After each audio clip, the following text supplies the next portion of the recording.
हमारे परमेश्वर यहोवा को सराहो और उसके चरणों की चौकी के सामने दंडवत करो, क्योंकि वो पवित्र है। क्रिश्चियन चर्च भोपाल की इस आध्यात्मिक वचन की सेवा में आप सबों का फिर एक बार स्वागत, अभिनंदन।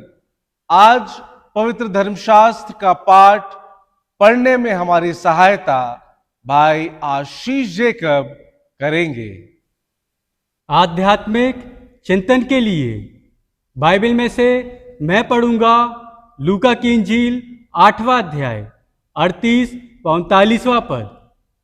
जिस मनुष्य में से दुष्टात्माएं निकली थी वह उससे विनती करने लगा कि मुझे अपने साथ रहने दे, परंतु यीशु ने उसे विदा करके कहा, अपने घर को लौट जा और लोगों से बता कि परमेश्वर ने तेरे लिए कैसे बड़े बड़े काम किए हैं। वह जाकर सारे नगर में प्रचार करने लगा कि यीशु ने मेरे लिए कैसे बड़े बड़े काम किए। आमीन। यह की स्तुति करो, यहोवा के लिए नया गीत गाओ।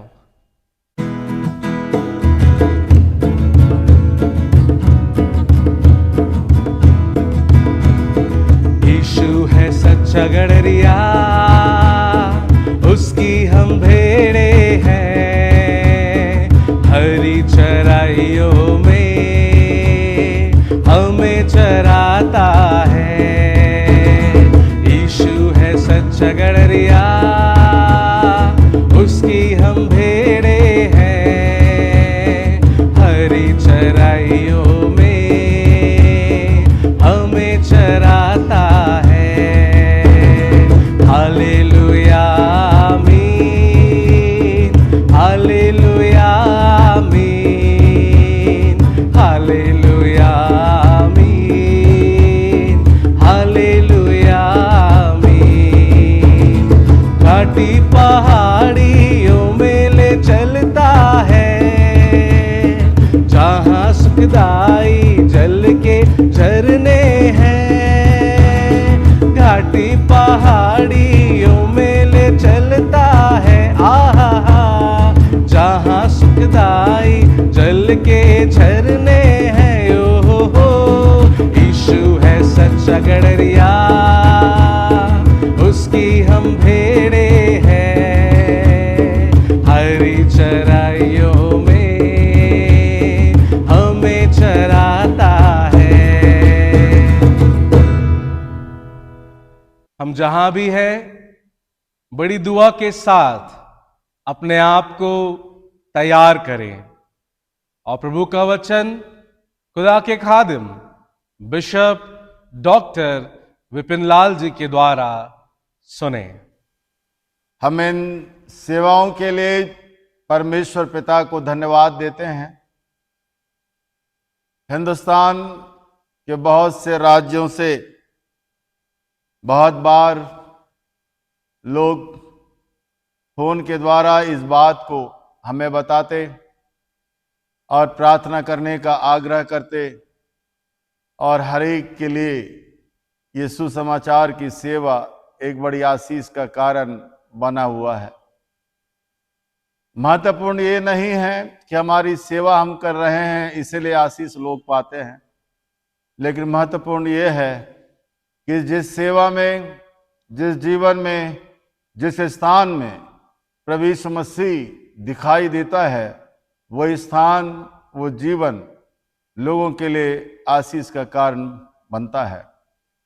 और यही बातें लूका की इंजील 8वां अध्याय और उसके 26वें पद से जब आप पढ़ना शुरू करेंगे तब आप पाएंगे कि गिरासेनियों के क्षेत्र में एक ऐसा व्यक्ति है जो दुष्ट आत्माओं से ग्रसित है, सांकलों से बांधा गया है और जिसका जीवन अशांत है और वो किसी बाहरी शक्ति दुष्ट आत्माओं के अधीनता के कारण उसकी जिंदगी पूरी बर्बादी की हालत में है। वो अपने आप से छुटकारा नहीं पा रहा है।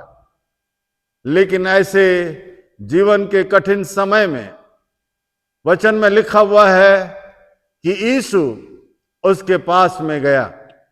ये परमेश्वर के प्रेम की पराकाष्ठा है। ये परमेश्वर के प्रेम का वो वर्णन है जहां पर यीशु उस व्यक्ति के पास में गया जो स्वयं जिसका जीवन अशांत है। और आगे चलकर लिखा हुआ है कि यीशु के द्वारा वो व्यक्ति दुष्ट आत्माओं के बंधनों से छुटकारा पाया, उन बंधनों के उन जंजीरों से छुटकारा पाया।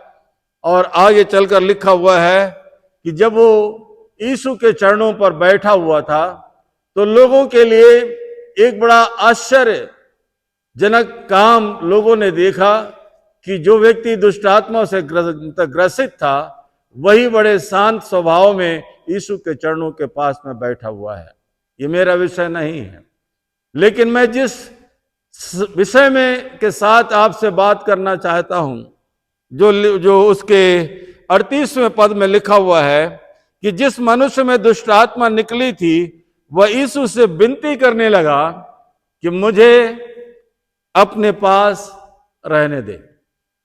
उसकी प्रार्थना है, उसकी दिल की इच्छा है कि वो यीशु के साथ रहे। जब मैं इस अंश को पढ़ता हूं तो मैं बहुत आनंदित होता, बहुत उत्साहित भी होता हूं कि उसने विनती किया यीशु से कि मुझे अपने साथ रहने दे। इसका कारण क्या है? मेरे जिस मित्रों, हमारे जीवन के अंदर जब हम इस वचन को पढ़ते हैं तो हमें इस बात को जानना चाहिए कि इस व्यक्ति के अंदर यीशु के समीप आने के बाद, यीशु को जानने के बाद, यीशु के द्वारा चंगाई को पाने के बाद जो पहली बात जो दिखाई देती है वो उसकी इच्छा है। उसकी इच्छा है, वो यीशु के साथ रहना चाहता है, यीशु के साथ अपने आगे के सफर को तय करना चाहता है, यीशु के साथ वो आगे बढ़ना चाहता है, क्योंकि उसने जीवन में जान लिया कि जीवन की आशीष है, जीवन का छुटकारा, जीवन का परिवर्तन मुझे यीशु के द्वारा मिला है। यीशु के द्वारा हमारे व्यक्तिगत जीवन में हमें अपनी इच्छाओं को टटोलने की आवश्यकता है, अपने अंदर झांकने की आवश्यकता है, अपने आप को समझने की आवश्यकता है कि मेरे आंतरिक जीवन के अंदर कौन सी इच्छाएं मुझ पर प्रबलता के साथ मुझे आगे बढ़ने के लिए, कार्य करने के लिए मुझे प्रोत्साहित करती हैं। मेरे जीवन की इच्छा शक्ति, ये व्यक्ति की इच्छा है। और दूसरी बात, न केवल इच्छा है परंतु दूसरी बात यहां पर लिखा है, जब उसने प्रार्थना की, विनती किया कि प्रभु मुझे अपने पास रहने दे। इसका मतलब है कि वो आगे के भविष्य को भी वो प्रभु यीशु मसीह के हाथों में देना चाहता है। उसे मालूम नहीं है कि आगे उसकी जिंदगी में क्या होगा, उसे मालूम नहीं है कि आगे चलकर उसे किन परिस्थितियों के दौर से गुजरना होगा, लेकिन उससे यह मालूम है कि जिसने मुझे चंगाई दी है उसी व्यक्ति के हाथ में मेरे जीवन का भविष्य सुरक्षित है, मेरे जीवन का भविष्य सुरक्षित है। और तीसरी बात, जब वो प्रार्थना करता है, विनती करता है कि प्रभु मुझे तेरे पास रहने दे, उस बात की तीसरी बात उसके जीवन के अंदर निश्चयता है। जीवन की निश्चयता है कि जीवन और जीवन का आनंद, जीवन की सुरक्षा जो प्रभु यीशु मसीह के हाथ में है, उसे दुनिया की कोई भी ताकत मुझसे छीन नहीं सकती है। ये तीन बातें उसकी प्रार्थना विनती के ऊपर है, आधारित है। उसे मालूम है कि जो चीजें प्रभु के हाथ में है, उसे दुनिया की कोई भी ताकत मुझसे छीन नहीं सकती। और यही अंश हम पौलुस के जीवन के अंदर हम पढ़ते हैं, जहां पौलुस ने कहा कि दुनिया की कौन सी ताकत मुझे प्रभु यीशु मसीह के प्रेम से अलग करी, क्योंकि उसे मालूम है कि मेरे जीवन के अंदर इतनी ताकत नहीं है, मेरे जीवन के अंदर इतना बल नहीं है, मेरे जीवन के अंदर इतना ज्ञान नहीं है कि मैं अपने जीवन को भविष्य के लिए सुरक्षित कर सकूं। लेकिन उसे निश्चय है कि मैंने अपना जीवन प्रभु यीशु मसीह के हाथों में समर्पित किया है। इसलिए संत पौलुस कहता है कि अब मैं ना रहा, परंतु मसीह यीशु मुझ में जीवित है, क्योंकि प्रभु यीशु मसीह के हाथों में ही मेरे जीवन की सुरक्षा है। इस बात की निश्चयता हमारे जीवन के अंदर होना चाहिए। यहां लिखा है, ये गिरासेनियों के क्षेत्र में रहने वाला व्यक्ति न केवल यीशु के द्वारा उसने चंगाई को पाया, छुटकारे को पाया, लेकिन छुटकारा पाने के बाद उसके जीवन के अंदर उसकी यीशु के समीप रहने की इच्छा। हमारे प्रतिदिन के जीवन के अंदर हम कितना समय यीशु के साथ बिताते हैं? अपने प्रतिदिन के जीवन के अंदर कितना समय हम प्रभु यीशु मसीह के लिए देते हैं? प्रतिदिन के जीवन के अंदर क्या मेरी इच्छा है कि हर रोज मैं यीशु के साथ मैं आगे बढ़ सकूं, यीशु के साथ मैं रह सकूं? यदि ये इच्छा यदि हमारे जीवन में कम है, तो इसका तात्पर्य है कि आज तक हम उस यीशु को नहीं जान पाए हैं, जो यीशु इस गिरासेनियों के उस व्यक्ति के सामने खड़ा हुआ है, जिसके द्वारा उसने छुटकारा को पाया है। इसने विनती की कि प्रभु मुझे तेरे साथ रहने दे, मुझे तेरे साथ रहने दे। और आखिरी में अंतिम बात यहां लिखा है कि उसने जो कुछ पाया, प्रभु यीशु मसीह ने उसके जीवन के अंदर एक नई शिक्षा को देता है, एक नए विचार को देता है कि मेरे साथ रहने में ही मैं तेरे साथ नहीं हूं, लेकिन मैं तेरे साथ जीवन के अंतिम समय तक मैं तेरे साथ हूं। जब तू घर जाएगा तो भी मैं तेरे साथ हूं, जब तू रास्ते में प्रचार करेगा तो भी मैं तेरे साथ हूं, जब तू मेरे बारे में लोगों को बताएगा तो भी मैं तेरे साथ हूं, और जीवन के हर समय मैं तेरे साथ हूं। यीशु की प्रतिज्ञा है कि मैं तुम्हें कभी नहीं त्यागूंगा, मैं तुम्हें कभी नहीं छोड़ूंगा। लेकिन यीशु की प्रतिज्ञा है कि जीवन के अंतिम समय तक मैं तुम्हारे साथ हूं। लेकिन यीशु चाहता है कि क्या मैंने अपने जीवन के अंदर इस बात को जाना है कि मेरी इच्छा है कि प्रभु आप मेरे अपने को मुझे आपके साथ रहने दे, अपने साथ रहने दे। प्रभु ने उसे निराश नहीं किया, प्रभु ने उसे हताश नहीं किया, लेकिन एक नया दर्शन प्रभु ने उसे दिया कि मैं तेरे साथ हूं, मैं तेरे साथ हूं, मैं तेरे साथ हूं। तू जहां जहां जाएगा तेरा परमेश्वर यहोवा तेरे संग रहेगा।